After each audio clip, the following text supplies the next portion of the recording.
Let's crack open a beer and share some thoughts.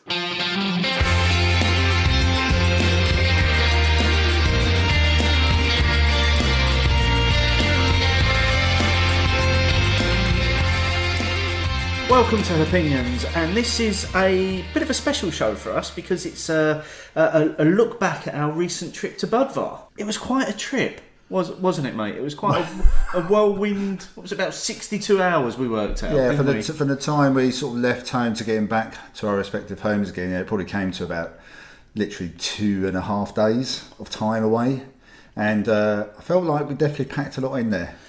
Very much so. Well, even from when we first turned up at Heathrow, because we met en route, didn't we? Yes. And managed to settle down and get a spot at a bar in Spontino in Terminal 3 and start drinking Camden Ink. Well, yeah, because we thought, well, we're going to have a lot of lager over the next few days. So what have they got that's not lager? And it was quite nice to see Camden Ink, their stout on, which Untapped reliably informed me I'd never had before. If Untapped told you that. I'm sorry, on this occasion I think Untapped was wrong. Pretty sure I've had Camden Ink before.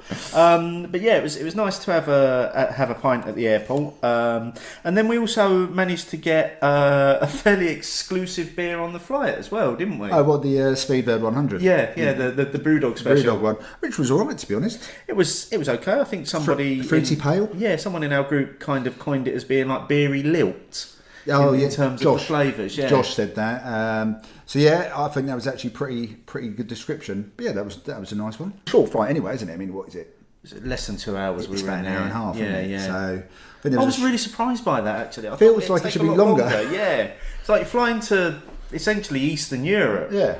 And I would have thought easily more than an hour and a half. But no, it wasn't, was it? So, No. but I mean, that's quite nice because it means it was a nice short flight. And, Yes, yeah. You know, we got there and you know, Josh had already got a driver sorted out. Yep. And it's probably fair to say at this point, full disclosure, the entire trip was paid for by Budvar. Yes, and a very grateful and hope we never tried to take these things for granted at all. Oh, absolutely not. No, I mean it was fantastic what we got to see, what we got to experience. But no, literally the flights, the transfers, the hotel, the food, everything was on Budvar, and we are very, very grateful to Josh for that. But as hopefully the listeners will be able to hear as we go through this show, none of that really influenced our opinion on things on the trip, did it? I don't believe so, and I think that, you know, as you will hear, you can't help but be influenced by some of your surroundings. I think we've spoken about that before when you have a beer at a tap room, that kind of thing. And you know, we were in not only in Czech Budweiser at the Budvar brewery, we saw some other lovely parts of the country as well, which I'd never seen before. Beautiful parts of the country. You know, it was just wonderful. But you know, what's it, about an hour and a half by car?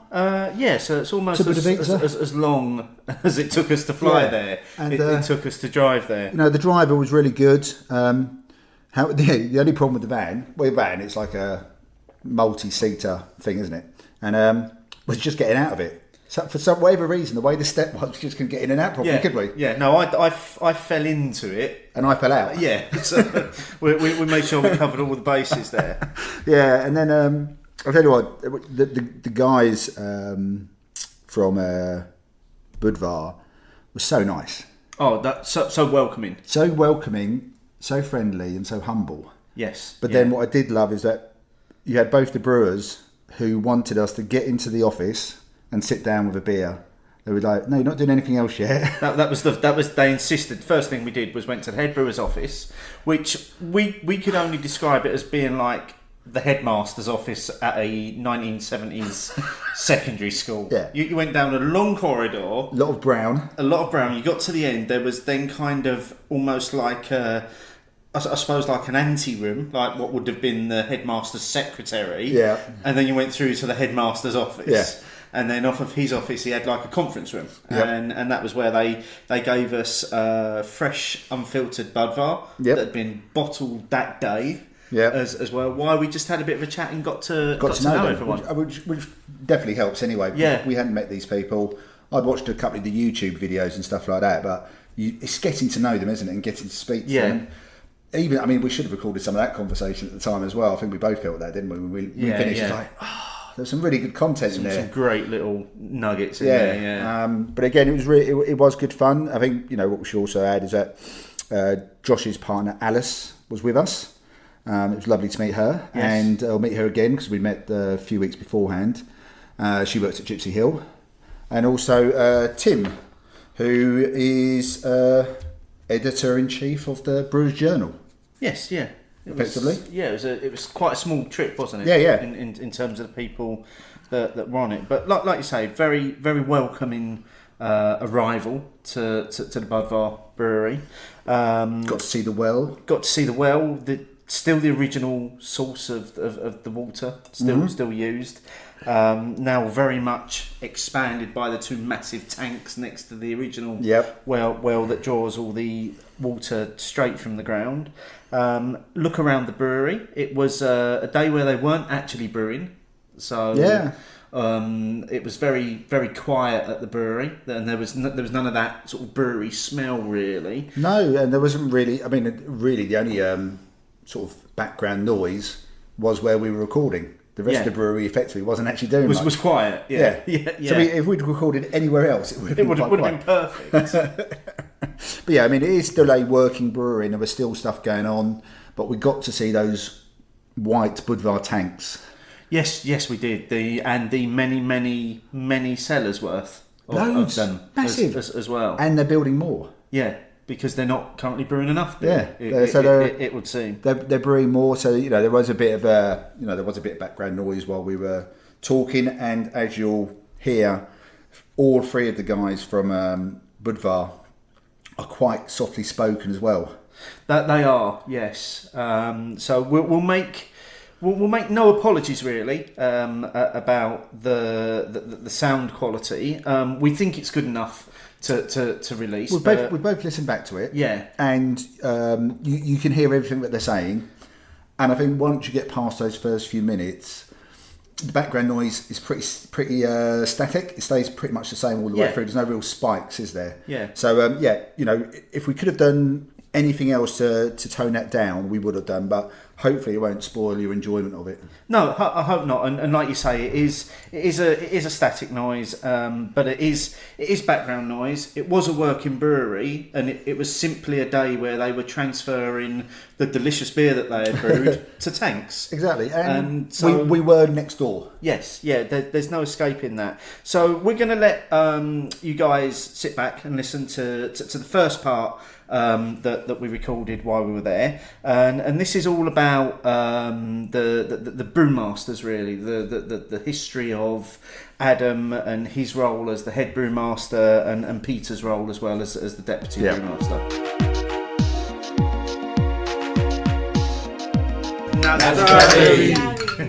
Greetings from the Republic of Beer, and we are here in the cellars of Budvar. The legendary cellars of Budvar. Indeed. Squeezed into a tiny room. There's a little bit of background noise. Working brewery. We are a working brewery. But we're not alone around this little table. We're very not alone today. No. So we are going to go... We're going to actually do one of those things that you do in a meeting at work where you introduce yourself, where you're from, and all that sort of thing. So obviously... The listeners know us, but to your right, Martin. Hello, I'm Adam Brož. I'm the 10th brewmaster of Budweiser Budvar. Hey, my name is George, and I look after trade quality. Hi guys, my name's Josh, and I'm the UK marketing manager for Budweiser Budvar. Yeah, and hello, I am Peter, and I am the deputy brewmaster in charge of technology. And in front of us, we have some beer in glass. We've also got various vessels containing other beer as well, which is great, and we're gonna taste our way through some of these while talking about some of the history of the brewery and some of the other bits that we want to cover while we're here. So let's talk about the most important thing first of all, which is the liquid that we have in our glass. Yeah. So who wants to tell us what we're currently drinking and where exactly it came from? I think it's really the most important thing to know what is in the glass. We are drinking the fresh, unfiltered, unpasteurized lager Budweiser Budvar. That's the flagship of the brewery in conditions of the lager cellar. It means with yeast, unfiltered, absolutely fresh. And we were lucky enough to taste a sample of this earlier, but at a different stage of the process, wasn't it? So when we had it out of the bottle, it was bottled. The only difference was that the beer was filtered. This one is unfiltered. Well, it's up to you to say what you prefer. well, let's find out. Yeah, definitely. That one is the freshest. The one that we have now. Beer experience possible. Getting it straight from the brewery tank in the brewery cellar. That's the ultimate enjoyment. I have to say, probably me and Adam won't agree with it. Yes, because perhaps you can feel a bitter rusher and higher bitterness, and that's not the final beer. We both prefer the finished beer. When the yeast is removed, then there is the occasion to test the absolutely fresh finished beer. Okay, but I suppose in terms of freshness, this has come straight from one of the rather large of the many tanks that are down here sharing the space with us. Yeah. We were trying to work out because we just got to look at the tanks, and you said there's 20 rooms, and each of those rooms have got 20 tanks in them. And it was just a small part of the cellar. And was the older part. Yeah. And how many hectolitres do each of those tanks hold? Or how many pints, if you want to put it into... A lot, because you can multiply each tank of the older part has 200 hectoliters. It means that one brew from the brewery fills up 3 tanks. But next to this old capacity, we have a brand new cellar which has 4 floors above with huge tanks, nearly 4,000 hectoliters each. So you can calculate. We have 46 pieces like this. I think that the total sum is not important. We have to place enough to mature the beer for nearly 3 months. I'll go back to your original answer. A lot. Yeah, that's all everyone needs to know. There's a lot. And we found out, one of the first things we found out when we got here was that all of the Budvar in the world is produced on this one site, and only on this one site. So you've got to have the capacity to be constantly brewing, and to have the room to store it for the 90 days that you actually allow it to store for. The beer actually is protected by PGI as well, which is the European Union PGI, which is similar PGI protection, protected geographical indication, which is the same as Parmesan cheese, Parma ham, which basically stipulates that we can only brew with the finest local ingredients in this location. So actually it's a guarantee, it's a seal that we're proud to have on the bottle, but something that shows our customers that, we do not cross brew, everything comes through this brewery. Mm-hmm. I didn't know that. Also didn't know the seal was quite so strict as well. Yeah. So it's an interesting thing. It's a blue logo, it's a blue and yellow logo, and you'll find it on pretty much all of our packaging. And you will do with other cheese or other products that are typical of that area. It's similar to wine, where you have protection to know that champagne and stuff.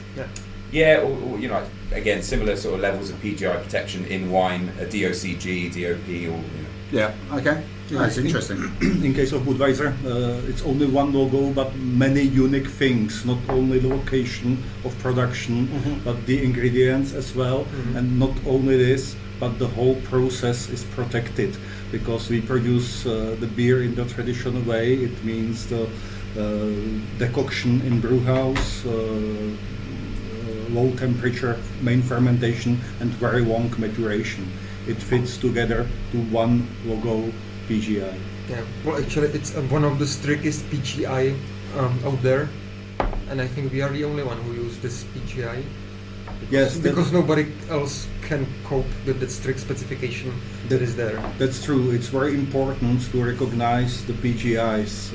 Our PGI is Českobudějovické pivo, which is Czech expression for the beer only from Budweiser city. I've learned loads already. That's fascinating. Yeah. That was really interesting, wasn't it? Yeah. So perhaps a little bit more about your actual roles here. So you've given your job titles, but you are the 10th Brewmaster, Adam. Yeah. And that's over a period of 120 odd years. 125. So that seems like a really direct connection from your position right back to the start. Does it feel that way? Yeah. And how long have you been doing this now? Yeah, the number 10 is a bit magic for me because I'm the 10th brewmaster. I became a 10th brewmaster after 10 years of my work in the brewery. Okay. And nowadays it's 10 years in this position. So there are 3 times 10.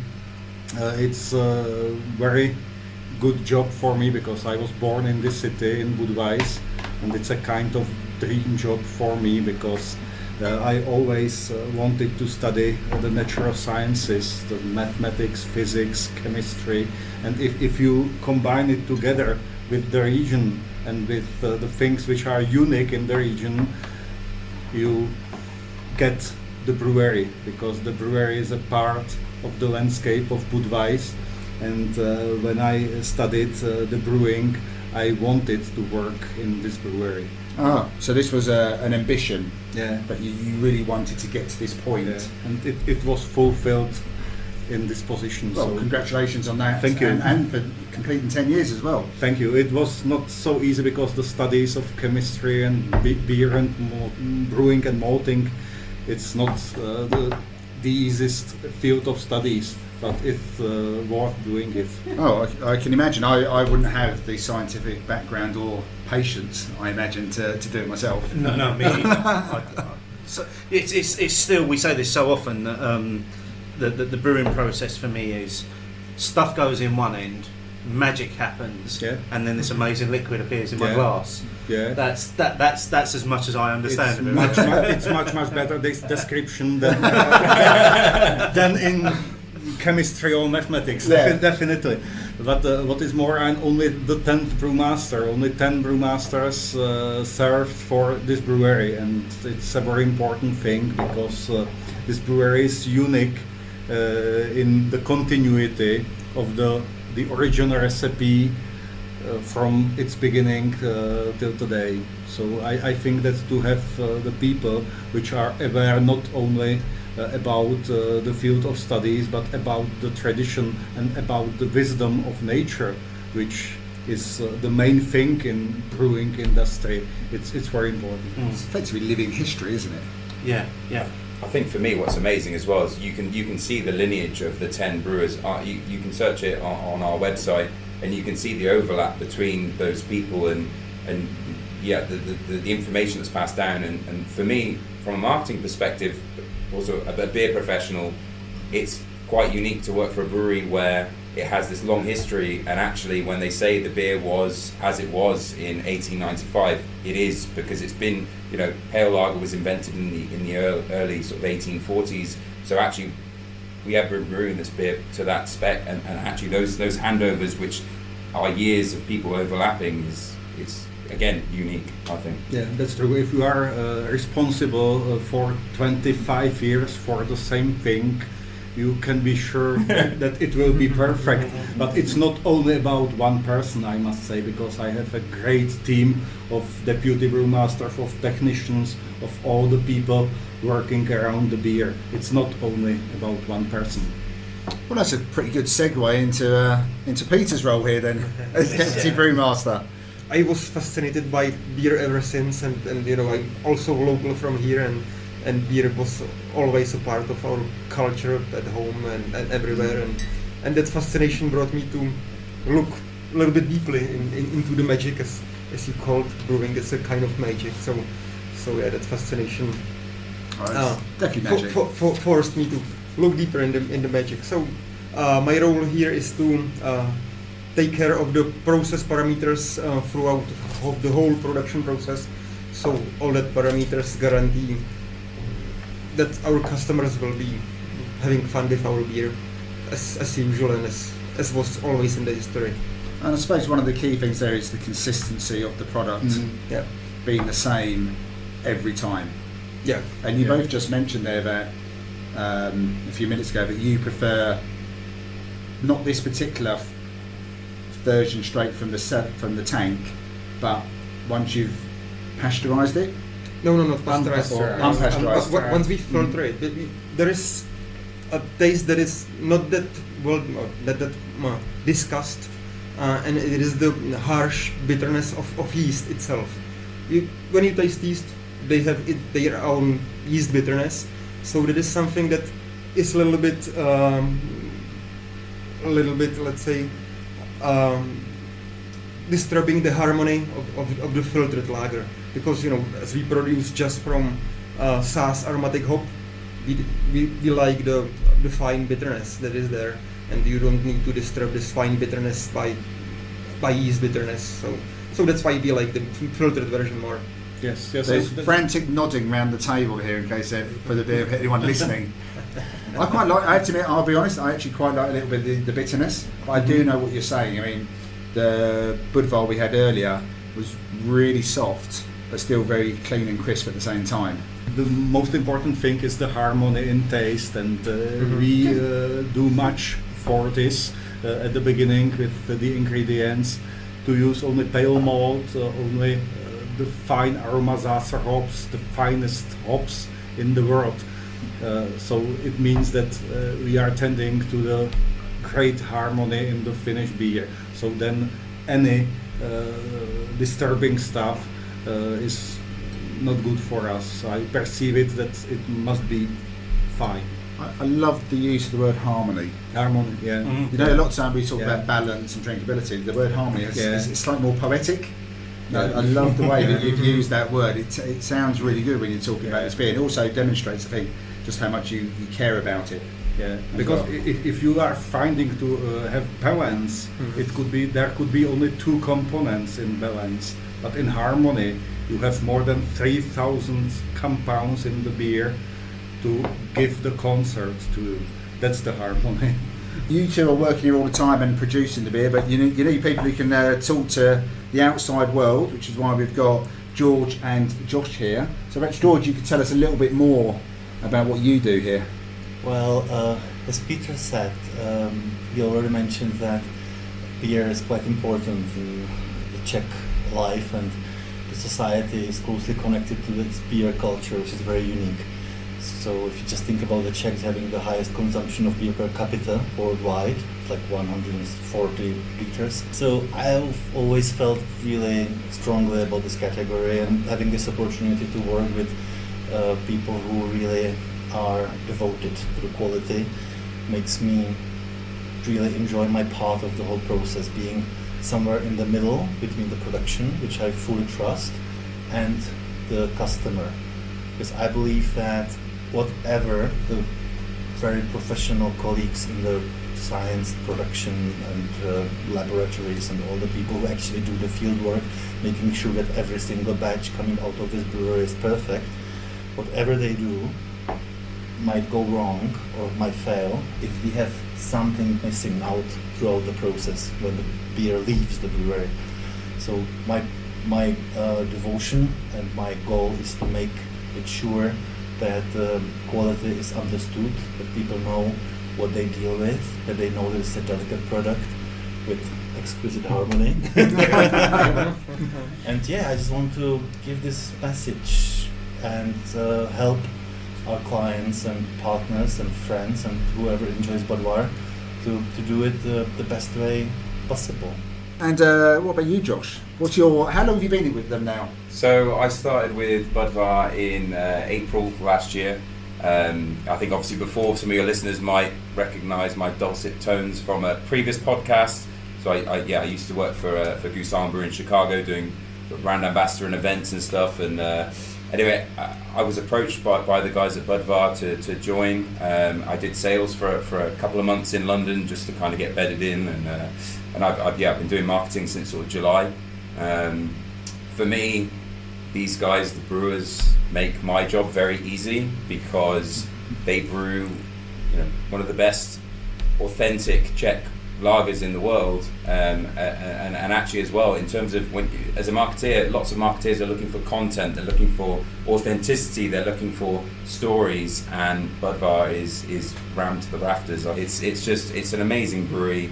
The passion that each of these guys at the table bring is a passion that I have for beer myself, and for me it's like joining a family of people that everybody at every level just does it for what's in the glass. Well, we've seen that since we arrived, because the first thing our hosts here wanted to do was to get a beer into our hands.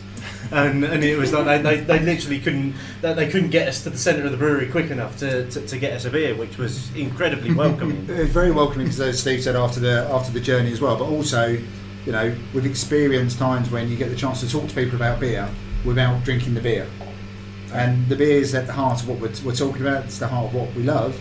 So give the beer first of all, and that was a lovely way to start this experience. Yeah. So thank you very much. Yeah. I think that the beer, that's the purpose of our existence. So it's necessary. It's necessary to see the purpose why we are here at the first moment. Brilliant. You talk about your existence as a brewery. We mentioned earlier you've been around for a while now. So first founded in 1895 yes. as a brewery. But there's been brewing in the region long before that, going back to 1265.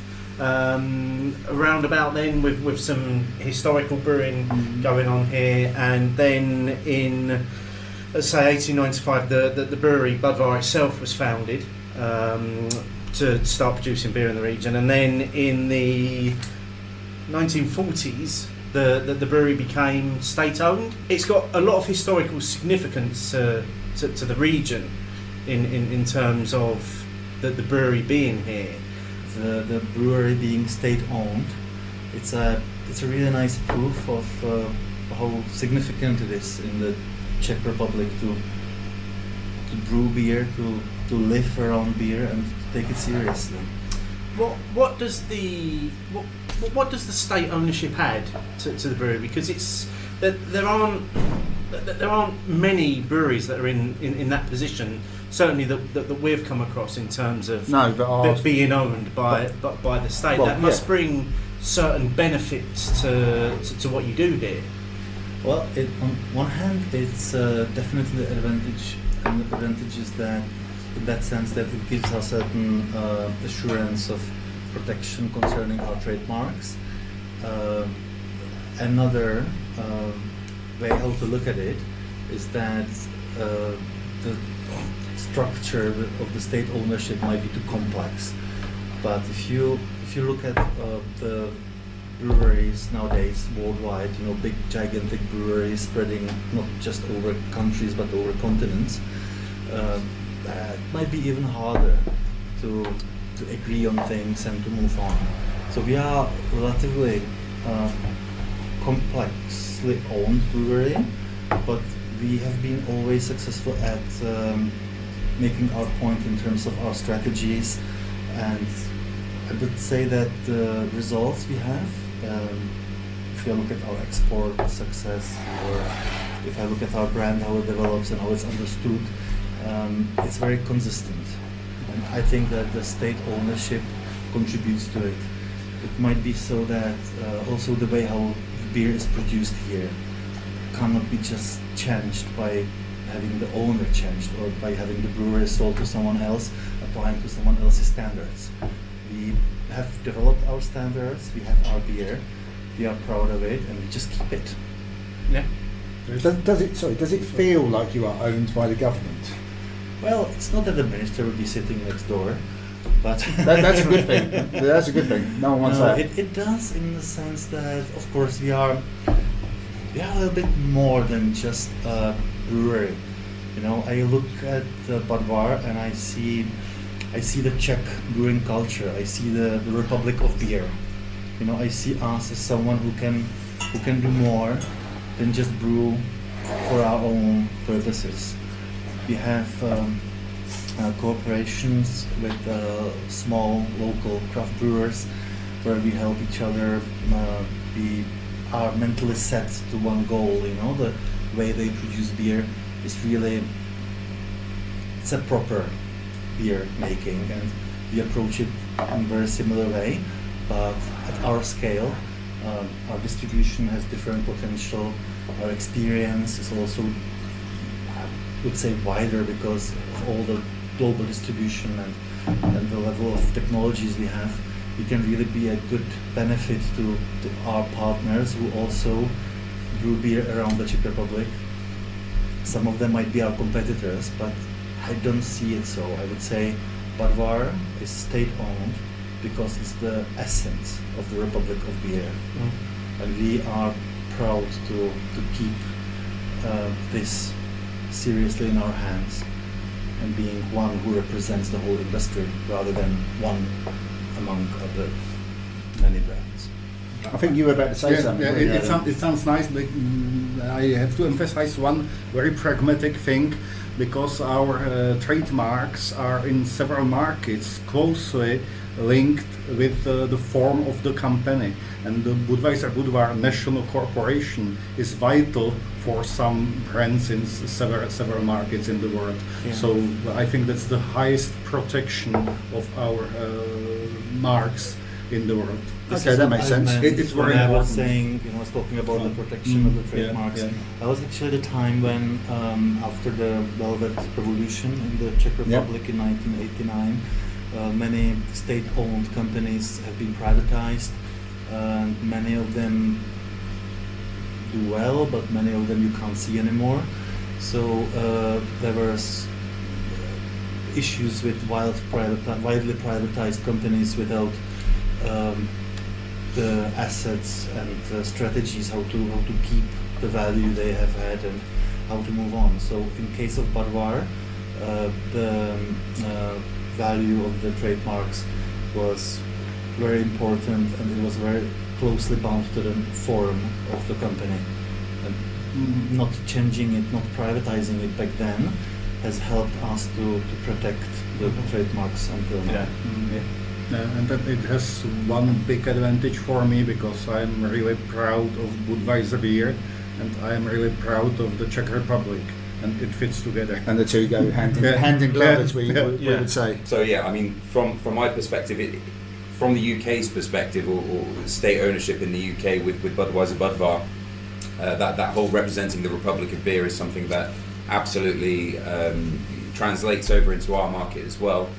With the brewery, we are connected to Czech tourism, Czech trade, and the Czech embassy, and we work with those guys, have done historically, and I've now picked up those contacts. So there's a Czech beer trade event that happens every year, normally at the embassy, and other ways of working so that we can help Czech tourism to promote the Czech Republic as a destination, and lots of cool projects we're sort of working on. So absolutely, for us, we want to even work with distributors in the UK that are distributing Czech beer. Our aim would be to work with them to promote Czech beer, Czech lager as the premium quality, authentic lager. For me, it goes above selling as much beer as we can, or we need to work together to showcase how good Czech lager is. The thing that really resonates me is in everything that both of you have said, is that you are clearly very, very proud to work for the company that you work for, and to have that relationship back to the state, and to be able to promote what you're doing as part of the history of the country. Makes sense. as well. Care naturally about they care about beer. That's the thing people would probably see every day. People would go out to talk, to share good and bad. They want to hang out. It's not so that people will just get drunk every day, but it's a very important part of the social life. And it's not just about the history, because it's also about the future. And me and Adam, we both, and we are not the only. We are both doctors of chemistry, and we here in the brewery we have small research department.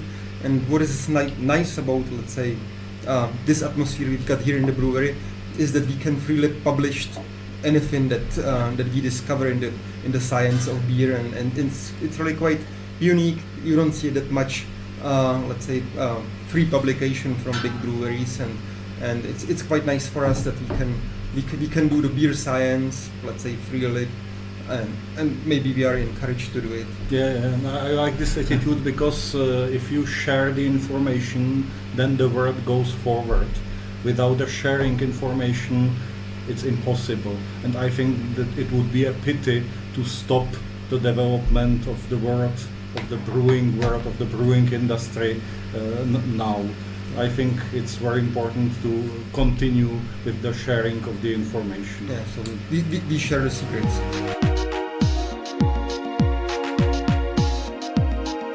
So that was us chatting to the guys about basically the history of Budvar, and there were a few things in there that really came out for me in terms of what they were talking about. So one of the big ones being that, as we said earlier, there's a lot of tank space to fill there. Now one full brew day at the brewery fills 3 of those tanks only. And I think we worked out there was somewhere between 200 to 300 of those tanks. Yeah, and they're expanding. The yeah. So it's but as they pointed out, they are cellaring for 90 days, aren't they? For the beer. They are. Everything is properly lagered. Yeah. Pretty much the same as we were by the time we left. Yes, that's very true. Very true. Very lagered. Yeah. But yeah, it was that. It was just the sheer scale of it, the numbers they're talking about. And then you had all these big numbers, and then they started talking about the Brewmaster history, and there's only been 10 of them. I know, which is, what is it, 100, so it's 125 years Budvar has been going, and there's been 10 Brewmasters. So they're doing an average of, 12 years per Brewmaster in that role, round about that? Yeah, and there was such pride. Oh, without. And they oozed pride. Yeah, both of them, but obviously, Adam, being the head brewmaster, was very much feeling he felt connected to the others. Yes, to his 9 predecessors, which I thought was a really wonderful thing. And they used pride, and their bit about wanting to uphold all the traditions as they see it. Now, I know that might not be sexy for some people, and you could argue for some people that maybe it holds them back, but they are very clear about how they want to brew the beer and make the beer and dispense and sell the beer, and it's about getting it the same all the time, and about it being Budvar. What makes Budvar Budvar? They want to make sure that comes out every time, don't they? As well. Absolutely. They were so proud about that. They were proud about their country, proud about the beer, proud about their role in it. I was, it was really. It was quite overwhelming at times, actually, to just hear how much they actually loved what they did and where they did it. So yeah, that was definitely something I took away from it. Harmony. It was all about harmony and balance, wasn't it, for them in terms of because obviously their flagship beer is Budvar. We know there's the dark version of it, which we'll come on to, but that's what they're most known for producing. And I didn't actually realise that that's the only place in the world that produces it as well. So they don't have brewery sites elsewhere. It's all produced at that one site. It's all produced there. It's all cellared there, and then it goes out. Yeah, and that's it. And even when they do, like obviously the tank beer, then it goes out from there as well, and they do proper special delivery runs for it. Yes, yeah. So yeah, I thought it was a fascinating first bit of the interview, just getting the history from them and their love and their pride and their tradition all came out. But yeah, the word harmony. If we were having a beer every time they were saying the word harmony, we would have been more than lagered. I think so. Yeah, yeah. They would have been scraping us. That's like we say. That's definitely the one thing that came through, is that it's all about that for them. Yeah, isn't it? In terms of brewing that beer absolutely perfectly every time when they brew it. And effectively the harmony was just their way of saying balance, but it's got such a nice feel to it, hasn't it? That word. Yes. Yeah. To be able to, because even Josh said it was quite a unique occasion for us to be able to get both Adam and Peter enough of their time for them to actually be able to relax and sit back and talk to us. And we thought we were actually going to have less time with them than we got. Yeah. And they were so gracious with their time as well, because regular listeners know we can rabbit. Indeed. And we took up a good chunk of their time. By the time we left there, they were closing. Yeah. So the shop was closed. The bar beside the shop was closed. It was just us. It was good. It was great though. Yes. Yeah. It was absolutely fantastic. Now one of the other things that came out of the discussion for me was the whole fact that the company Budvar itself is still under state ownership. Yep. So it's actually owned by the Czechia government, and also they're protected by a PGI as well, which is a protected geographical indication in terms of the beer, where it's produced and what they can call it. And that will come back a little bit later on in one of the interviews as well. Definitely. Around a certain dispute that's been going on for a while. Certain piece of subject matter. Yeah, but I found some of those bits really really interesting as well. Yeah. There's so much history built into that brewery that, like I say, could have just sat and listened to them talking about it for days. Yeah, and you couldn't help but be taken in. I mean, I've always liked Budvar anyway, so that bit wasn't a problem. But having it, pretty much as fresh as it can be, still done the right way from tanks, because they just went out and had these great big jugs, didn't they? These like very old-fashioned type jugs, and went to the tank and filled up. Yeah. So we were getting it straight from the tank. Well, we were getting it pretty much as fresh as you can get it. Yeah. So that again, you do get that provenance around and listening to them, and it only made it taste even better, didn't it? While you were there, it is final thoughts on the Budweiser. It is an easy beer to drink. Oh, it is, and we enjoyed a lot of it while we were there. Yeah. But what we also got to enjoy was the Budvar Dark as well, which we've both said previously that we are massive fans of that in terms of a dark lager. And this next part that you're going to listen to was the guys talking about Budvar Dark and the fact that they were actually the authors of the recipe.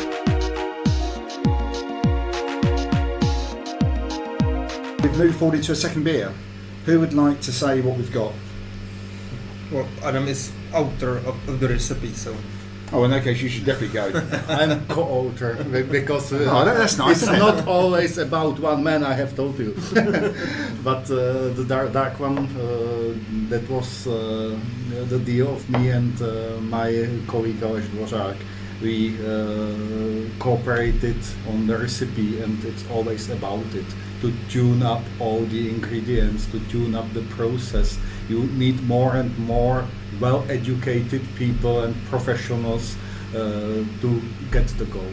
So what made you decide to make a dark lager when generally 90+% of the world's lager is pale and yellow and golden? It wasn't a new thing in the history of the brewery, because in the history there were dark beers, but if we investigated the markets, especially the Czech market, it was full of dark lagers. All of them were very sweet, heavy and not drinkable. And when I spoke about the harmony goes into the drinkability. I think always it's very similar to meals, not only to drinks. So we have tried to develop the dark lager, which is drinkable and which is pure in its ingredients, because we have used only malts and hops for the production. That's an essence of Budvar beers. I mean, it's still very light. I mean, it's got the lightness of a lager still, hasn't it? With the mouthfeel, it's not like it may look like it's a heavier beer, but it's not. It's still got a very light touch to it, so it's still got that refreshing hit. But what it does, it just gives you a touch of a different flavour. Yeah. Mm-hmm. Which is that slightly dark roasted notes on there that come through towards the end of it. Yeah, it's not. And maybe you can still feel what we discussed with the pale lager. We don't like the caramel taste. And this is very dark beer with no caramel taste. Yeah. The roasted is dominating. Dominating. Yeah, it's how you've treated the barley that's producing this, isn't it, rather than adding anything else to it. Yeah. So it's something that is connecting all our lagers, like no caramel. We're very definite on that, aren't we? I think we picked that up now from our Brewmaster. No caramel is involved in the process. But if you have compared this lager those days when it was developed on the Czech market, there was really no sweetness, because the sweetness is not natural in the dark lager if you use the natural ingredients. We went against all other marks. Okay, I mean, I'm a big fan of the dark lager. I really enjoy dark lager. Thank you. But because it is something slightly different. So you'll sink a couple of pints of the original Budvar, and I think we actually had this on a warm day at one of the Czech trade days at the Czech Embassy in London, and then we had a couple of pints of the dark lager, and it just went down so well. Yeah. After having a couple of the original as well, it's just really nicely balanced, easy to drink, and like you say, got a couple it's got a balanced note to those darker flavours and aromas, hasn't it? Yeah. I think the only thing for us is we probably just don't see it enough in the UK. Brilliant! You've given me the opportunity, because I think this is a style of beer that is a. So I mean, but if you go back a few years, I worked in the pub trade. I worked at the White Horse Parsons Green for a couple of years, and actually, this is the type of beer that I would give to somebody that says they don't like dark beer, because the perception in the UK of a dark beer is it's going to fill me up, it's filling, it's only for winter, it's all these things, and actually dark beer is not just for winter. Dark beer can be drank, to your point, in the summertime. Our dark beer or other Czech dark lagers or Schwarzbier in Germany, actually these beers are made to still have drinkability. I it'd be interesting to sort of do a blindfold sort of challenge to drink this beer. At the beginning you might think it tastes like a golden lager. At the back end you just get some coffee and chocolate, and it's a hint. We've said that before. Yeah. It's got such drinkability. It comes out of nowhere as well. It comes out of nowhere. It's a delicious beer. So when I started with Budvar, one of the first things I asked, actually, when I came to sales, I have a list, a kind of a beer bucket list, I call it, of things I need to do, drinking Bourbon County Stout in Chicago. One of those things on the list was to drink Budvar Dark straight from the cellars in the brewery, because this is one of my favourite beers in the world. And actually, day one of my induction, no lie, I was on a flight here to do a one night at the brewery, and then they held to that. And I love working in industry that is also my passion. But for me, this is something I hope to see with the lager revolution that's happening in the UK with craft breweries. I really hope, there's a fantastic brewery in Streatham actually called Inkspot that really focus on Czech style lager, and as well Bohem, that are making dark lagers. And Bohem are very good. Fantastic brewery. And for me, the more we get people drinking this style of beer that realise, actually, I love this style, the more we can see permanent lines of Budvar Dark. Because at the moment it's original, because most people, when they think lager, they go down that route. Yeah. So we have a lot of really cool craft accounts that pick up this beer and have it as a rotation. But I would love to see some permanent lines. And we have a few accounts, but yeah, absolutely. I think it's probably going to be more of an evolution rather than a revolution, especially with the darker version of the lager. Yeah, it's definitely people being, again, gradually more and more aware that, alright, it's dark and it challenges your perception. It's still a lager. The way it's made is still lagering, and it's just got a slightly different flavour to it. It's just something a little bit different, and that's what we're looking for now, isn't it? Yeah, something a little bit different, something a little bit better, something tasty. This ticks those boxes. Don't ever judge a beer by its colour, because I think that's the thing. When somebody looks at the glass, they look at dark, they start to make up all kinds of things. It's filling, it's full. Yes, Josh, you need to work harder.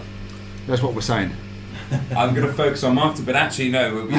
We're quite a small team in the UK. There's about 15 of us in total. We've got six sales reps, and all of us together are working towards getting more dark lager out there. But it is absolutely the beer that people go, where can I get this from? So it's not in some of the major retailers yet, but if any of the beer buyers of any of the major retailers or bottle shops want to stock this beer, I tell you, we every day we get people asking, where can we buy this? So a quick one about the brewing process on this. So is it brewed the same way as the standard lager? Does it sit for 90 days as well? In some things it's similar, in some not, because at the beginning there are more malts. There are 4 malts. That's the opposite of the pale lager, because it's single malt thing, only with pale malt. So it's a mixture of 4 different malts. The brewing process is very similar. It means 2 mash decoction. Main fermentation as well, very cold main fermentation, but in sour the maturation is a bit shorter, for about 40 days, 50 days. Yeah, it's optimal. Yeah, but at the end you can feel the harmony, but in the dark way. Over to the dark side. Yes. Yeah, absolutely. Harmonious dark side. Yeah. I've just had a refill. I'm enjoying this. Yeah. It's so drinkable. That's the thing about it. Thank you for it, because I'm very pleased with it, because it's only for about 30,000 hectoliters nowadays. 30, 40. But good to hear that it can be more. Yeah, but there is an untapped market. I think I that the agree. potential could be higher. Taking any sort of like sales and marketing thing. I mean, Josh is right. Lager, especially in the UK, is undergoing a bit of a renaissance. There are some really good lager producers there, and again, it's one of those things. Once people start getting aware that lager can be something a little bit more different than just the macro and the mainstream, then they'll get interested in other ones as well. And then if you bring something new into it, like the dark lager, there is definitely a space for it. Yeah. This is an all-year drink. It's an all-year drink. I think we've got it out. That's tried and tested as well. Just to, okay, well done. Did you try and test it, Josh? it's part of the job, yeah. Okay. Exactly. You have to drink it at different stages of the year to make sure. We can confirm it works. I have one more observation from the brewing community, because when the brewers, the colleagues, tested our dark lager, there was very similar response, and I was always very pleased when the well-educated people around the beer, aware of the beer, said, yes, this beer is excellent. It should be, and it's a pleasure to talk to the person who helped co-create it. Yeah, that's what's really doing it. Yeah. As well. I had no idea that this was your recipe. It's just brilliant. I'm sat opposite you drinking it right now. In this brewery, everything is personal, because we are a very small team of people, and I emphasize that they must be the right people. So that was quite a moment to actually be sat with the man that designed the recipe for the dark lager. While you're drinking it. Yeah. Near the tanks where it's come from. Yeah, that was one of those, let's just take stock of where we are right now. Yeah. Situations. But it was nice to hear them discuss it, talk about it.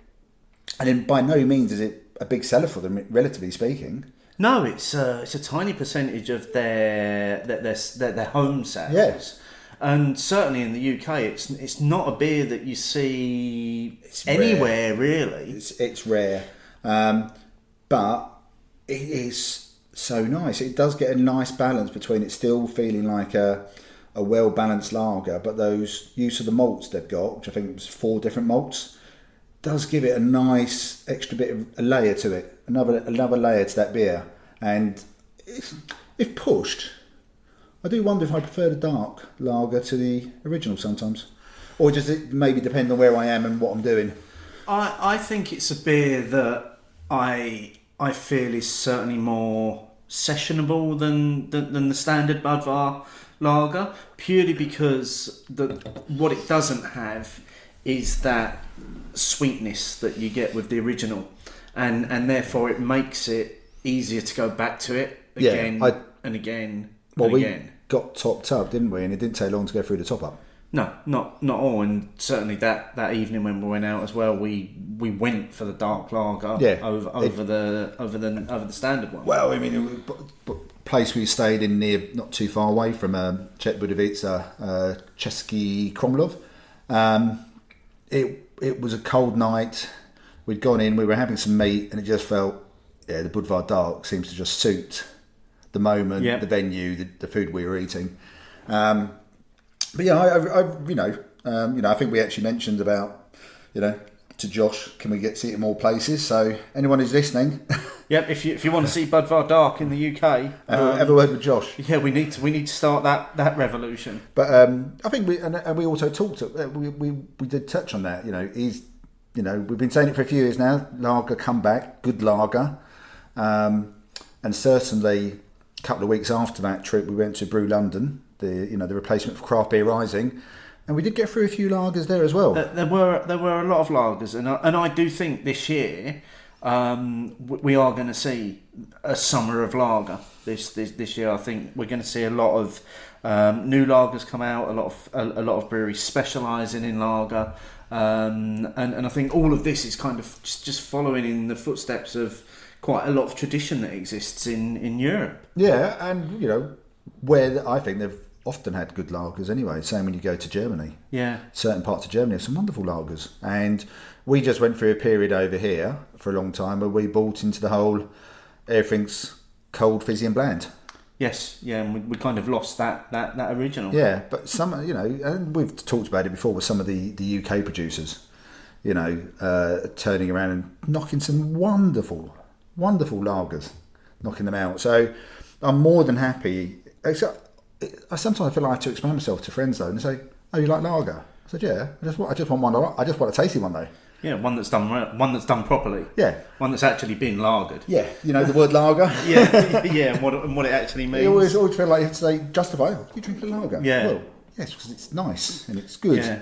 And there are some really good ones out there. So a few more lagers making their way into the market, or the quality ones which are here now, staying and getting more places to take them on. That'd be great. Yeah.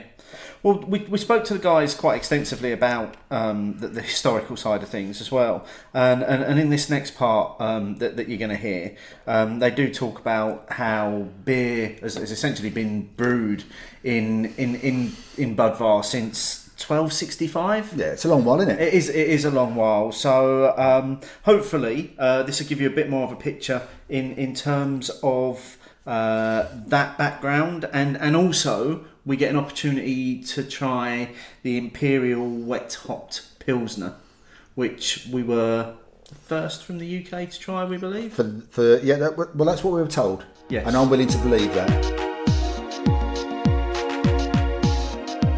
We've really been waxing lyrical about the dark lager because we are massive fans of it. Yep. And yes, it is a real honour to be sitting with the man that co-created Thank you. the recipe, and we've spoken about it coming hopefully more to the UK market. I really enjoy this beer. It ticks so many boxes for me. It does, and I reckon if it was a really nice hot day, I would start off with a couple of pints of the Golden, and I would go into the dark. I reckon I'd stay there. Yeah. I mean, at 4.7%, it comes out at a lovely sessionable strength as well, doesn't it? It's got bags of flavour, really well balanced, harmonious, even. Yeah. It's just really easy to drink. Yeah, definitely. Yeah. Thank you for coming up with this recipe. Thank you. Yeah, it's delightful. And whoever topped up my glass, thank you to them as well. Yeah, you got a lovely great big pour. So jealous, Steve. Just a little Stephen. bit. Yeah. It ties in quite nicely because as always, we've got some questions from our listeners to ask the guys here from Budvar. And the first one is actually about the dark lager. So this was from Adam Johnson at Maybe Not a Fad, who said, have you seen any increase in demand for dark lager since the craft beer boom? Yeah, I must say I've investigated a bit, but there is no response with connection to the craft market. It's quite stagnating. The figure is very similar. I don't know why, but it's so. It seems a shame. It does, because I think in terms of where the beer scene is in the UK, this ticks so many boxes. It feels like it's ripe. So from a UK perspective, we are definitely seeing some accounts picking it up on a rotational basis. Again, in terms of volumes, that's probably not going to make much of a splash in terms of what the guys see here locally. We were also actually we had a bit of a rebrand last year, and we're having an amazing investment that's coming this year in terms of rebrand. So for me, the beer actually as well this year in the UK and globally, we're creating an amazing glass. So I think there are things that are happening to support the beer that might see the pickup, but exactly like you've said, for me, if I take off my Budvar hat and put on I'm a certified Cicerone to a beer professional, it amazes me that this beer isn't in more places, and that's absolutely demand led. I think maybe people don't know about it, maybe they do know about it, but we've got a sales team. You can absolutely get in contact with us. Follow our website, give me a shout if you want to stock this beer, if you want me to turn up to your account and do an event or a tasting. I mean, it's such an incredible beer, and it absolutely fits within the craft revolution that's happening at the moment. I think in our case, the distribution is quite complex. We would export our beer to 80 different countries. Well, the distribution of dark isn't as wide, but still we have accounts all over the world, and the craft wave doesn't proceed the same pattern in every country. And also very big part of our distribution in dark beer is taken up by traditional markets who have been enjoying dark beer over the last, I would say, at least 10 years, more or less, in a same volume. So it wouldn't really. If we would really focus at countries where the craft wave is significant, then you will probably see something happening. But if it's diluted in our global distribution, and given the standard sales and standard expectations of our long-term clients, it just doesn't hit the numbers year on year. That's quite interesting. Yeah. So you think there could be a market for it in the countries which are craft savvy, craft led, but because you are exporting to so many more countries than just that? Yeah, it was just purely explaining the statistics. Why don't we sell more in relation to the craft wave? But I strongly believe, yes, if we would really want to aim the focus at one country or one strategy, then probably it would help. But this is just not about dark beer only. This is a beautiful beer, but it has its role in the whole portfolio of our beers. Oh, definitely. So, I agree with that. I wouldn't want to go into a bar and see just the dark either. I want to see both. Definitely. I think the last thing from me from a UK perspective as well is, quite nice blend. I mean, if you look at craft beer in the UK and you look at the types of beers that people are drinking within craft, probably hop forward, hazy, IPA, that is a category that's dominating, and there's some fantastic breweries making some fantastic versions of that beer. I still think even within that bubble, it'd be great to start to see a little bit more breadth in terms of portfolio and different styles that people are drinking. And I think that's, for me, I hope and I see the future. I like to drink different styles, whether it's a lambic, a saison, an IPA, a stout. I like to drink different styles at different times, and I really think more choice would be a better thing. And that maybe you'll see a bit more time for a dark lager, but that's a great thing about the beer industry. Yeah. I'm with you on that, definitely. Yeah. Bit more choice and in the right places. Yeah. Because there are lots of choice, but sometimes it's choice of the same style or one or two styles, lots of different choices of the same or different styles. So yeah, I'll be quite happy if this appears in a few more places. Next couple of questions we've got are more on the technical side of things, involve the brewing process. So from Ian Hay at I Hay, I'd be interested to know about the CO2. Do you collect it and force carb it to comply with Reinheitsgebot? Gebot. I nearly did it. That was really close though. I was. I mean, it's not my normal butchery of words that I can't say. Or do you use some kind of spun-in valve arrangement? Also, when is it done? After lagering or before packaging? As a lager brewery, we do it the traditional way. It means we have really cold temperature in our cellars, and our lagering tanks are at about 0.5 bars overpressure, and it is ideal for CO2 to dissolve in the beer. So all the CO2 that is there is naturally produced by our yeast and kept in the beer during lagering. Yeah. There is no need to add more because it gives more than 5 grams per liter. So it's all naturally produced. Yeah. Trying to make sure I understand what all these big words are being used. So it's naturally produced and naturally kept in during lagering. There is no need to transfer the CO2 there and back. It dissolves there. It's according to Henry's law. Gas solubility increases with temperature decrease and pressure increase of its gas. So it's like physical law. It sounds scientifically, but it's the wisdom of the nature. Oh, I've got wisdom of the nature. I'm going to keep on using it. We don't ignore it at every step. If I can remember any of it, I'll do it. Great opportunity to say a third beer has been poured for us. Which is one we're very excited about. Yes, just a little bit. Trying. Who wants to tell us what the beer is that we've got in our glass right now? It was the first sip, so there was a silence at first because the concentration is shocking and the full dose of the aromatic compounds from the hops. That's really strong. Yeah, let's try it. It is our celebration of the nature and of the hops, and it is something what we like to do every year. Yeah, I think it's 8th edition. It should be because it should be. This year it's again World Brewing Congress. and that is where we came with that idea when we are sitting in a bar. Yeah, it was in Portland in the US. It's where all the best ideas happen, in a bar. Yeah. Definitely. So this is the Imperial. So just going back to your saying about the carbonation. So this has come again from the tank.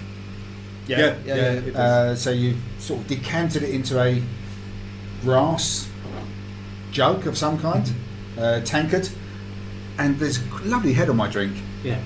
And this hasn't had any forced carbonation at all, has it? So this No. This is all natural. It is that Natural. CO2 that is there during the lager. Expert pour as well. Oh, thank you, Josh. I've still got it. Well done. It's not like that training was put to waste at the White Horse. So what's the ABV on this one? Well, ABV would be around 8. I like that. Just vaguely around 8. Just around 8%. Yeah, it doesn't taste like 8%. Drink an 8% lager. ABV isn't something we discuss with this beer. What we do discuss with this beer is the hop season that was there last year, and actually this season will be amazing. It's like we always use the same hop farm, the same dose of hops, and this year's batch has about 50% increase in bitterness. So that good year it was for hop growers in the field where we harvested this hop. I mean, there's a fruitiness to the start. Yeah, That's the sauce. Yeah. It's just absolutely Yeah. delicious. It's so and it's so easy to drink as well. There is no way that's drinking 8%. It's the dangerous thing. It's Yeah. the most dangerous thing in this beer. I guess for me, another Budvar story is when I first started there. We launch this beer every year. It comes out around April time into the UK. We do a bit of a launch, a fresh hopped Imperial Lager launch, which we'll be doing again this year. A little bit of a marketing plug. Follow our social channels and you'll find out where we're launching the beer. But anyway, we were at the Pembury Tavern last year, and Alice was there, and I'd only just started for Budvar, and I was tasting the beer and drinking it by the half. You should drink this in small quantities because it's quite strong. And after about an hour or so, I was there with a few friends. It was me that pressed the pint button. Oh dear. And we were well behaved, and it was a very good evening at the Pembury Tavern. I spoke to the staff; they were fantastic, and it's a brilliant pub in Hackney. So everything was fine. But I definitely indulged that evening. But yeah, this is a beer for me. I would definitely recommend drinking by the half or 2/3 or schooner. But I agree with you, but doesn't taste again, it. because and this is your theme throughout all your beers about the drinkability, the harmony. Steve's right. It doesn't drink like an 8% beer. I would say, at best, I'm still only going to go slightly over 5. 6. Yeah. You know, I wouldn't even get to 6 because it hasn't got that massive alcohol hit. Balance. Yeah. Balance and harmony. So it is a dangerous beer. Yeah, Definitely a dangerous beer. When we spoke about the drinkability, it's always about it, and it's really dangerous because it's drinkable, it's well balanced, harmonic, very fresh, and you enjoy the full dose of Sacer hops. There is no other beer which has full dose of fresh Sacer hops in this concentration. So I think it's really a unique beer. In this place where we are sitting, this beer even has a nickname. Yeah. We call it Jump to the Dark or Jump to the Darkness. Yeah. But that's the pale beer. Yeah. As in, have too much of it, and it's going to go wrong. I get it.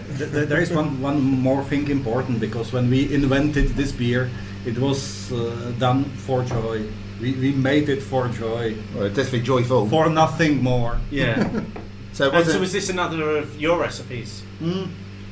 Me and Peter, I think that the idea came in the US because it was far away from home. Yeah. And we recognized that the Americans have many varieties of hops, and they are able to celebrate their hops, to enjoy their hops.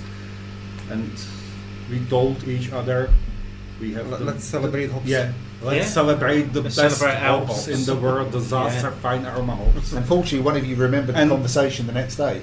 And we have done it. We have done it next month. because it was in August, I think, in Portland, and in September we brewed the first brew. Well, that's quite good. Yeah. It's quite You didn't hang around then. Yeah. It has to be brewed the same day as we harvest it. Yeah. So logistically it's quite challenging, but it's again a thing that it brings people together. It's like what beer does.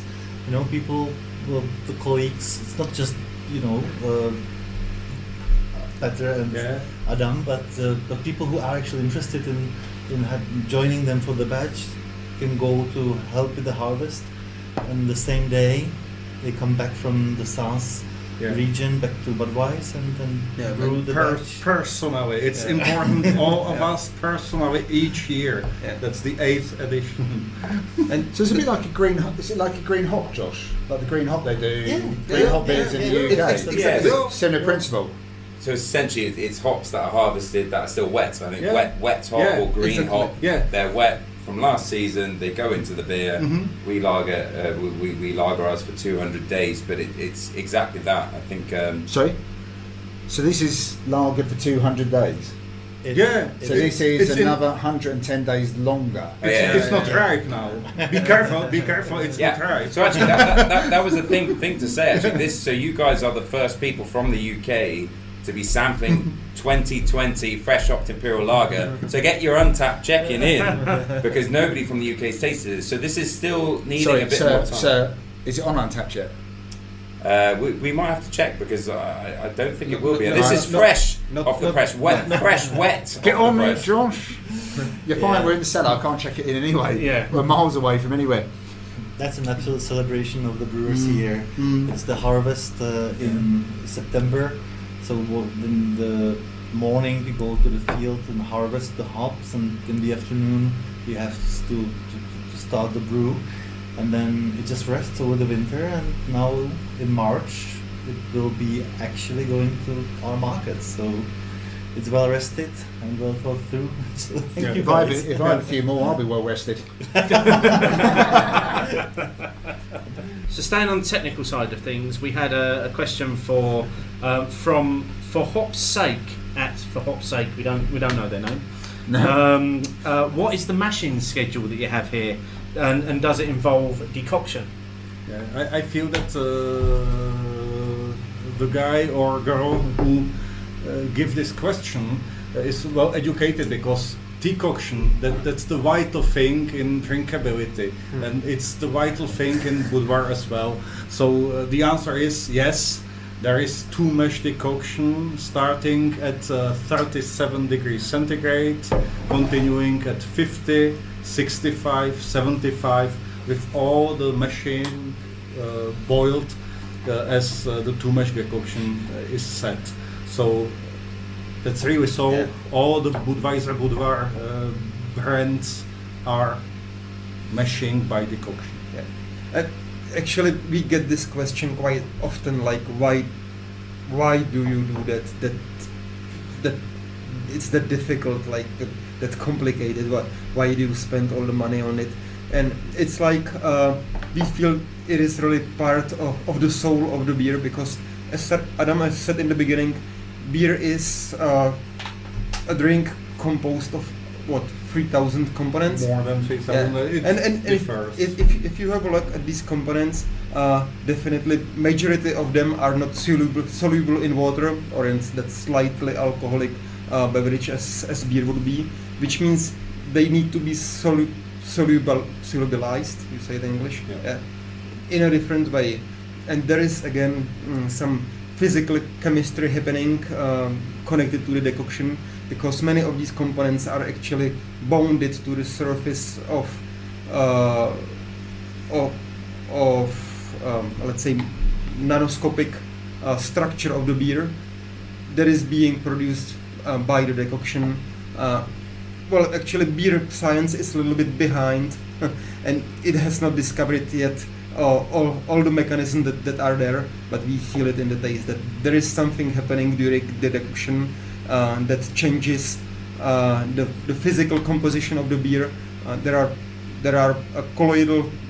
is colloidal status of the beer that helps all these components to dissolve and to be preserved or perceived by the consumer. So it is not just about the temperature, it is not just about the micromolecules, it is really difficult deep chemistry and physical chemistry of beer that is happening there, and we know that we don't know everything about it, and we like to preserve it and keep it as it is. But you know it works. Yeah. And I have many times this evening spoken about the wisdom of the nature. Yeah.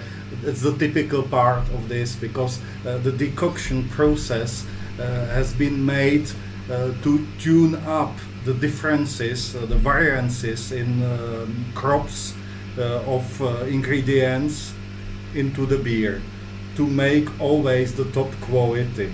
That's the goal of the decoction meshing. If you don't do it, be prepared. I am going to rephrase that question. I'm guessing it involves magic. Yes. Magic and harmony. Yeah. Which is what we've learned. There is one final question, but before we get to that, we need to have a conversation before we get to the question. There is this ongoing trademark dispute between yourselves and the other Budweiser that exists. That's been going on for a while now, hasn't it? In terms of who can use what name, where in the world. In basic terms, in one country it's one name, in one country it's another. Let's hear a little bit more about that, because I don't quite understand it myself. No, I don't. And we do have a question from a listener about it, but I want to understand the background to it a little bit more. For me, at the beginning, it's a clear question, because we are from Budweiser, we are Budweiser, and we are fighting the most space. I think that's what the word means. That's the origin. Yeah. Okay, that's good. Yeah, I think, you know, from me coming in and learning about the history and the differences in what's happened. I mean, if you look at the Anheuser-Busch, which is now part of AB InBev, you know, and again, you could spend quite a long time talking about that side of it. In the late 1800s, they trademarked the name at the setup of Anheuser-Busch, and essentially, if you then go back to our town, our city, and where we brew, 1265 was when the Bohemian king at the time gave brewing rights to the town, and as you say, you know, as Adam and Petr said, that actually beer has been made in this town, officially recognised by royalty since 1265, and Budweiser means beer from the town of Budweiser, the same as Pilsner means beer from the town of Pilsner. There is that connection, so there's definitely no affiliation between us and Anheuser-Busch, AB InBev, or American Budweiser. They are definitely different products as well. You know, we are owned by the people of the Czech Republic, brewing a Bohemian lager, and you know, I think a lot of talk has gone into the quality and the care and attention that's gone into this beer. But essentially, in terms of a dispute, yes, it's still ongoing. If you look at the European side of the business, 2 countries out of the whole of Europe, both companies can use the full name. So that's UK and Iceland. So I think UK, we have a challenge. It'd be interesting to see what the question is, but we have a challenge in the UK because where both breweries use the full name, that's where consumers can get a bit confused. Whereas if you go to Germany or other countries, we use the full name. We are Budweiser Budvar. The other company, or the, you know, he who must not be mentioned, or, you know, they have to be, they use the name Bud. So, you know, for me, ultimately, it's all about the consumer. And what I want to do as a marketeer is I want to give them clarity, so they know if they want to go and buy the American beer that is produced, fair enough, go and buy that product. If they want to buy ours, then, you know, and it's a challenge, but it's it's the longest trade dispute, I think, in the whole history of the world. It's over 100 years. Well, I think the question very much lends itself to that, and it's from Discombobulated, and he wants to know if the association with Budweiser and Anheuser-Busch has been more of a help to grow the business, or more of a hindrance via the association to a macro company. I think it depends on the knowledge of the story, because if you know the story, it could help as well. Well, I think it kind of helped both, you know, because at the very beginning there was an inspiration by the brewing tradition in the region of Budweiser, and Budweiser means coming from Budweiser. So this is quite clear, and even the founder of the St. Louis-based brewery has pronounced that was the original idea, to brew a beer of similar taste and quality and appearance as it's being brewed in the city of Budweiser here in the Czech Republic where we sit now. This is also why we have been winning all these legal disputes, not all of them, but most of them. By most of them I mean maybe 80% on average, because the point is quite clear. It's from here, it's ours. However, the distribution, the global distribution, and the history of the legal dispute has some challenging periods, and there were also agreements signed where our brewery gave up the rights to use Budweiser trademark in America. There are also challenges that some of the judges who are involved in this, who are decision makers in these disputes, might also think not just about the origin, but they would also think about the consumer and how he perceives the brand. So it might be a priority not to confuse the consumer, and if there are two brands, which one of them is American Budweiser and the other is the original Budweiser, and the consumer can clearly understand that which one is which, then they might tend to allow both to use it. So it's very territorial. There can be challenges. They can be really complicated situations. But in general, the point is clear. There you go. That's it. I mean, that is. You know, I love the way that you.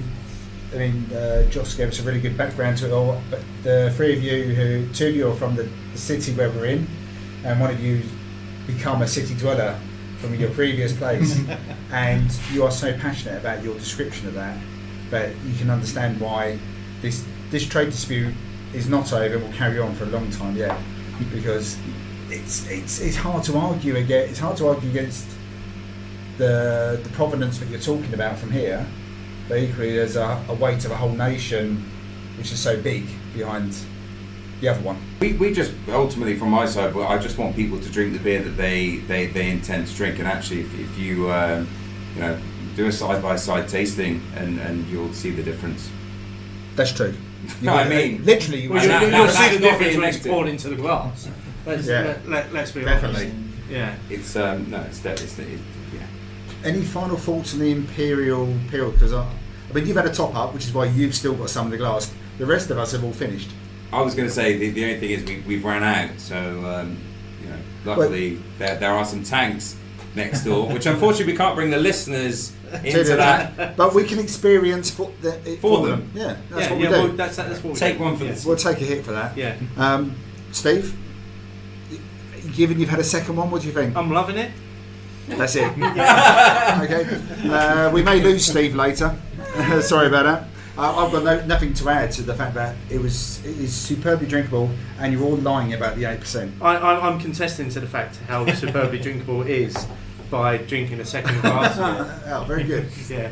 Quality control. And we have actually brought a special rope with us as well this evening, which we're going to tie to Steve's leg just to ensure, because there are 800 different tanks that we have, or pubs as they're known by the brewing team here in the area. So getting lost here can mean lost. Never finding your way out again. Pretty much. And it's not a bad way to go. No signal either. Yeah. So lastly, what's the future hold for Budvar? What's coming up?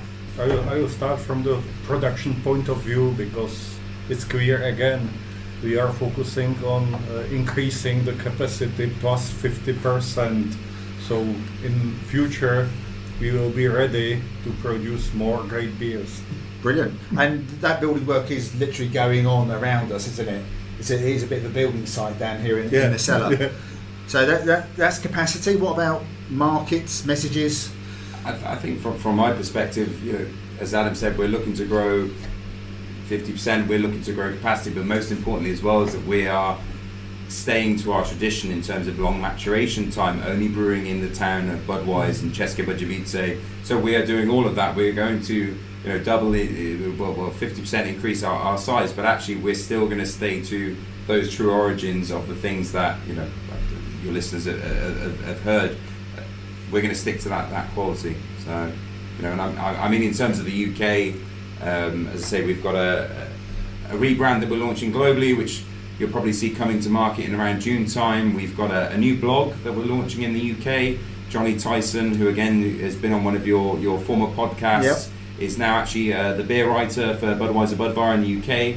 So Johnny's a wine sommelier and the first advanced Cicero in Europe. He's going to be writing content. So we've got lots of new content, a little bit of an update to the branding, new merchandise. We've got an amazing new bespoke glass. That's the first time we've launched. It's going global, but the first time in the UK, which if anybody like me has glassware at home, it's a great glass, and this is coming from my years in pubs. It's a lovely traditional Czech style tankard, and it's got this amazing paneling work around. Honestly, I'm a bit of a. You're very excited about. I'm a bit of a glass. Yeah. I'm a beer geek, a glass geek, and a sneakerhead. I was going to say trainers, but yeah, sneakers. Well, I think that's about us done, isn't it? I think it is.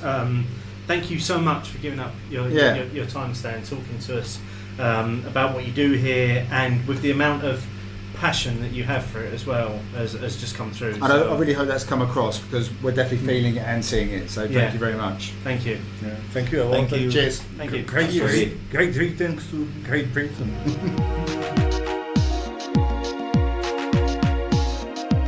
That was us enjoying the Imperial Wet Hop Pilsner, made exclusively with Saz hops. Yep. And an absolute full dose, and very, very fresh hops as well, which we understand were brought to the brewery by its own train. Yes. Yeah, which we saw the train outside afterwards, didn't we? They do have their own train. And this is, it's lagered for 200 days. Yeah, so we're talking about them as well. lagering the standard for 90 days. I think the dark is for less, isn't it? Yeah. But 200, that's a long time for something to just sit there not doing anything apart from lagering. Yeah, you've got to plan for that, haven't you? Exactly. I mean, the first thing to say is it was a cracking beer. It was so drinkable. Yeah. I mean, what's the phrase we coined before, which was coined before by Jaeger? It was definitely pintable. Absolutely. Tasted nowhere near the ABV that it runs. It's about 8%, isn't it? ABV. Tastes nowhere near that, and it was just delicious. We went through that very quickly. It didn't take long, did it? No. But it was such a nice drink. It was nice to hear them, talk about it and again describe how they've, got to this. I mean, this was the 8th edition, so, relatively new. It's newer than the Budvar Dark as well. It is effectively, I'd like to say, more almost like a vanity project, isn't it? Because this isn't going to make them that much money if you're lagering it for it's almost proving what they can do, isn't it? Yeah, it does. So, having started off by saying that they respect the traditions and maybe it might hold them back, the other two beers that we then tried, which they have then innovated in the last 10 years, the Dark and the Imperial Pilsner, both wonderful. Yeah. Really good. I mean, the use of the Saz hops in that was great. But while we were drinking that, we thought, well, we're going to drink such a high ABV beer, let's get on to the big topic. Yes, and we did have a chat to them about the which you would have heard as well, about the ongoing trademark dispute, which I still find absolutely amazing that even with Budvar having that protected geographical indication, they're still not able to claim a worldwide trademark on the term Budweiser. It's never going to happen now, is it? I mean, Budweiser themselves are just simply too big as well to let it go. Yeah. There's no incentive for lawyers on either side to let it go.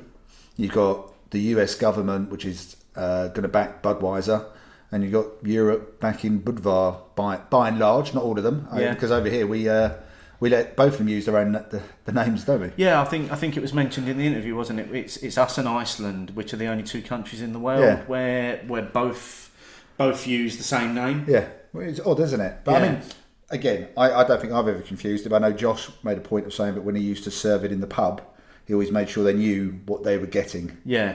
Before, otherwise it is a bit of a shock. If you actually want a cold American Budweiser and you get given a cold Czech Budvar, they're very different beers. They are. There's no similarities there. Are you? You're not going to be mistaking one for the other, are you? Exactly. Let's be honest. But no, it was quite interesting because obviously then we started talking about what's coming up next. Yeah. And I know that you may not quite get it because obviously it's not visual, but once Josh started talking about it, he's so excited about this whole, the rebranding, the Republic of Beer, the Imperial Hopped launch. On our way back to Prague, we were quite lucky to stop off at a few places. We were, because that was what you've heard so far and what we've been talking about so far was literally just a couple of hours of day one. Yeah. So the us. Tuesday and the Wednesday was basically what Josh had planned to do and wanted to do, was also to showcase what else is happening in the Czech beer scene. Yeah. Outside of Budvar, which I thought was a really good idea actually. So it was a nice balance, wasn't it? So yeah, as you mentioned, we got to visit 3 microbreweries. Smaller breweries, very different. All three were very different. All three very different, but they all centred on being. It was almost like having large brew pubs. The first two, all of them actually had an element of brew pub to them. They all had a location as well, didn't and they? It was all about and definitely doing food. Oh, without a doubt, there's a definite food and beer thing going on, isn't there? So the first one we went to, Solnice. What they've done with that building there, which used to be a salt warehouse or something. Yeah, it's a salt mill. And we were lucky enough to have a little look around it as well. But, the food in there was good. Yeah. And we were there for about an hour and a half. And they had 6 of their own beers. Yeah. So you and I thought, we know what we'll do. We took that as a challenge, didn't we? We took it as a challenge.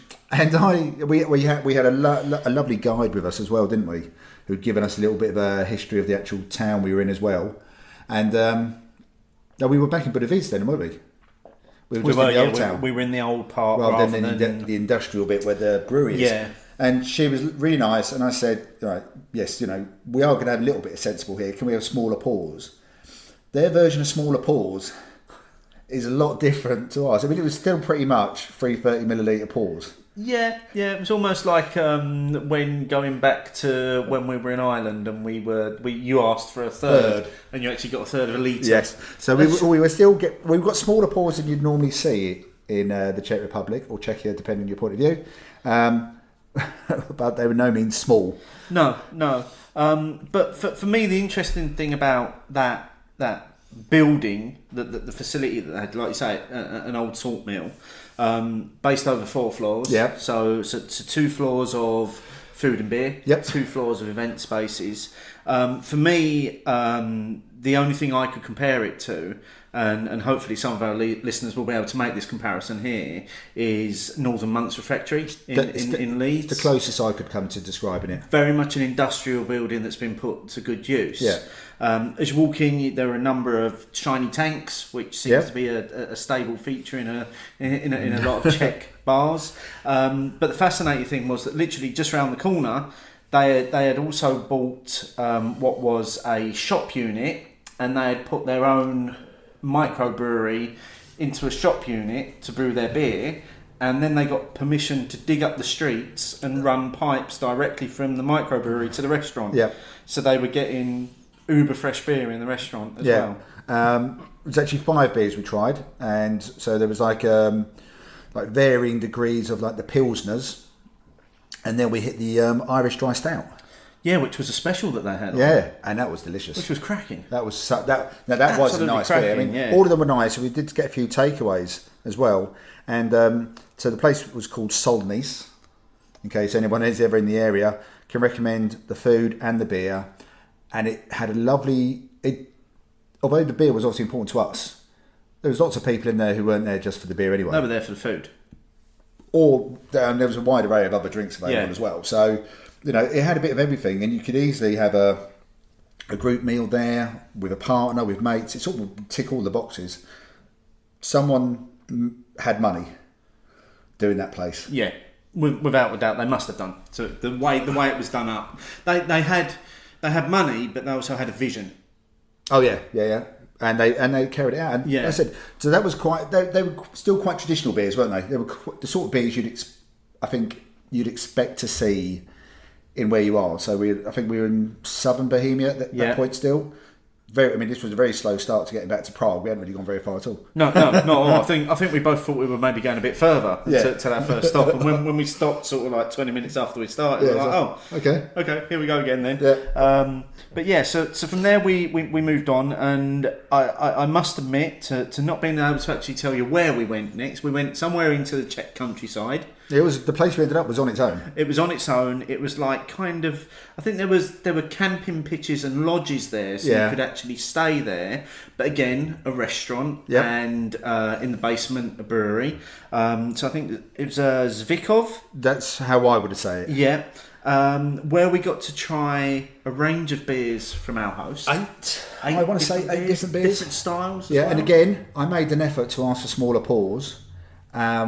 And that wasn't really well received. No, they don't do small pours. No, I think we found. Now, I thought all the beers were excellent, but bearing in mind that he didn't enjoy IPAs, he definitely had one of the best IPAs I've had in a long time. Absolutely, his IPA was stunning. Yeah, it was everything I wanted from an IPA. All of his beers were good. So we had a couple of pilsners. We had a dark lager. We had a wheat beer. We had a wheat beer. There was an IPA. There was American barley wine, wasn't it? No, that another place? No, that was another place. I think there was a stout. There may have been a stout as well. But there was just this range of beers, and they were all brewed downstairs. Yeah, we got to have a little look at the brew kit as well. I forgot about that. But yeah, the IPA was stunning. Yeah, the IPA was stunning. An absolute standout. And it wasn't open. We were, I think someone at the Budvar brewery knows him, so they, basically got us a special pass. Yeah, very much. But yeah, as to where it is, we're not going to be much help for you. Couldn't tell you. I'm very lazy. Once someone else is doing all the driving and directing, just sort of switch off. Yeah. Well, we then came out of there, got back in the minibus. I think everybody had a little snooze. And then we were suddenly stopped at a petrol station where I think we all went for a bit of a loo break and some much needed Haribos. As well. Haribos and a can of Coke I had. Yes, yeah. Because apparently I needed just a whole load of sugar. Just needed some sugar intake at that point. But then we continued on, and I do remember where this place was. It was in a small town called Slani, which I think is about 40-45 minutes outside of Prague. Yes.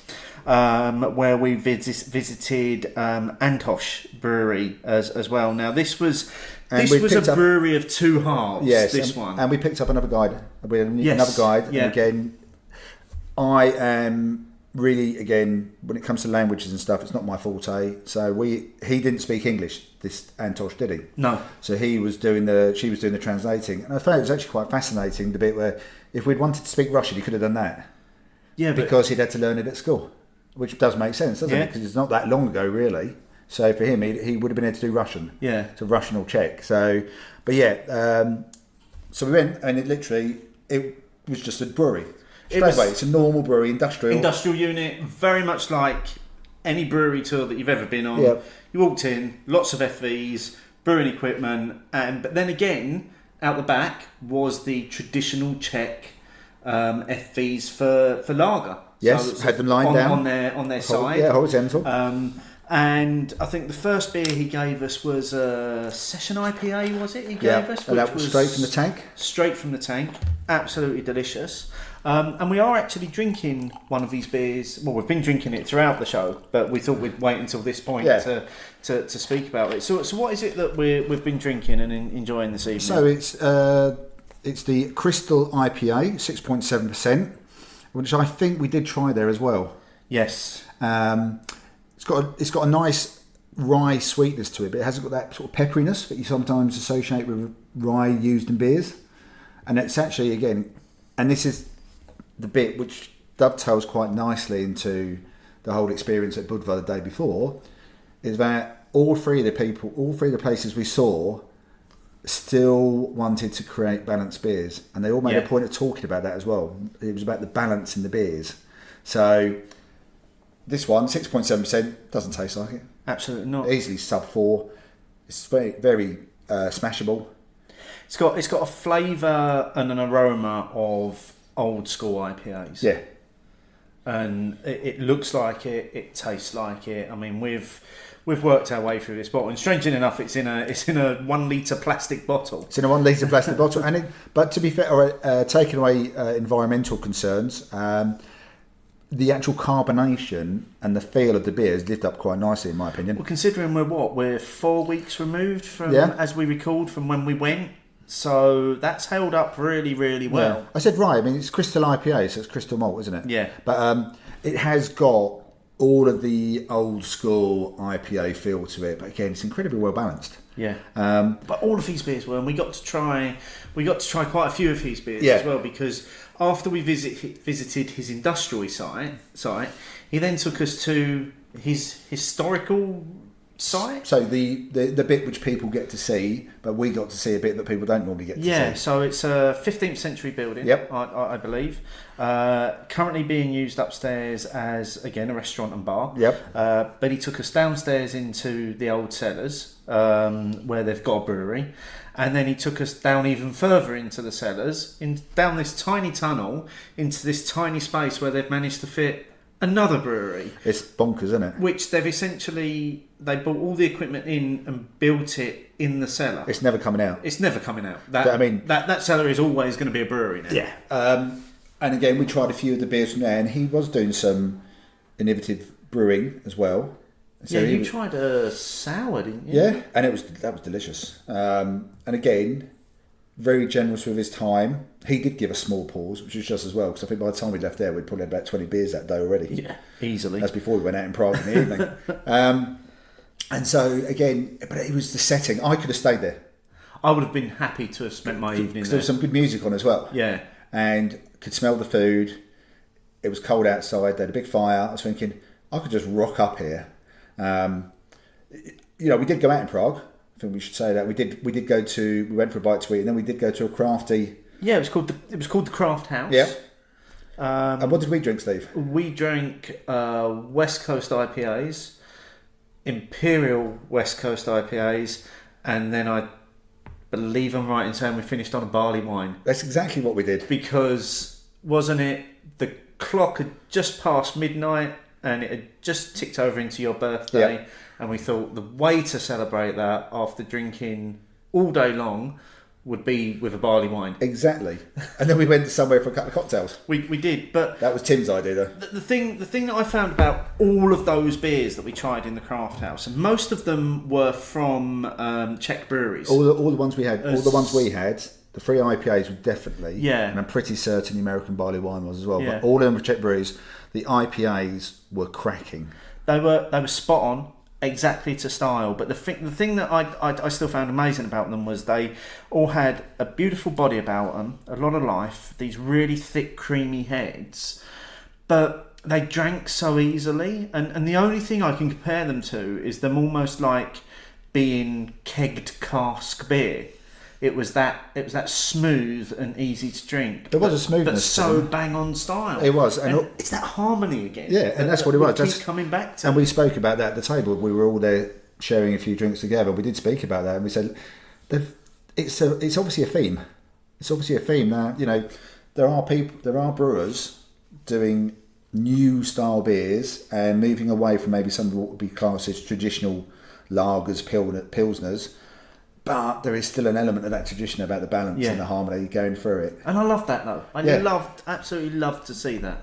So it was it was a cracking day. Once again, thanks to Budvar and thanks to Josh for sorting out the Wednesday when we got a chance to see some bits of southern Bohemia. He even managed to get it to snow, which was amazing in a World UNESCO Heritage town.